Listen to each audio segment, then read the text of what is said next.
தற்போது ஒரு அண்மை செய்தி. பிளாஸ்டிக் கழிவு குடோனில் திடீர் தீ விபத்து ஏற்பட்டுள்ளதால் காஞ்சிபுரம் மாவட்டத்தில் பரபரப்பு ஏற்பட்டுள்ளது. பெண்ணலூரில் உள்ள பிளாஸ்டிக் கழிவு குடோனில் திடீர் தீ விபத்து ஏற்பட்டுள்ளது. கொழுந்துவிட்டு இருந்த தீயால் கடும் புகைமூட்டம் ஏற்பட்டு மூச்சுவிட முடியாமல் குடியிருப்பு வாசிகள் கடும் அவதியடைந்துள்ளனர். அண்மை செய்தியாக பார்த்து கொண்டிருக்கின்றோம். குடியிருப்பு பகுதிக்குள் பிளாஸ்டிக் மற்றும் தொழிற்சாலை கழிவு குடோன்களை வைக்க பொதுமக்கள் எதிர்ப்பு தெரிவித்துள்ளனர். மேலும் கூடுதல் விவரம் செய்த ரமேஷ் வழங்க கேட்கலாம். ரமேஷ், இந்த தீ விபத்திற்கான காரணம் என்ன? கூடுதல் விவரங்களை பதிவு செய்யலாம்.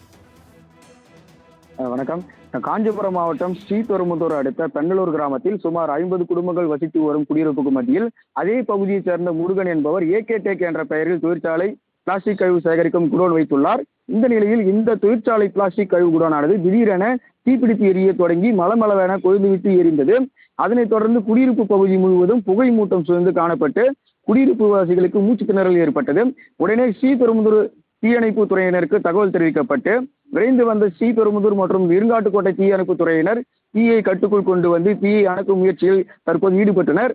மேலும் குடியிருப்பு பகுதிகளுக்கு மத்தியில் பிளாஸ்டிக் மற்றும் தொழிற்சாலை கழிவு குடோன் வைப்பதை தவிர்க்க தமிழக அரசு நடவடிக்கை எடுக்க வேண்டும் என்று சமூக ஆர்வலர் மற்றும் ஊர் பொதுமக்கள் அரசுக்கு கோரிக்கை வைக்கின்றனர்.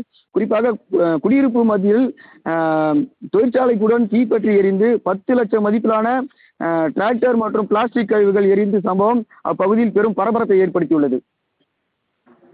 ரமேஷ், தகவலுக்கு நன்றி.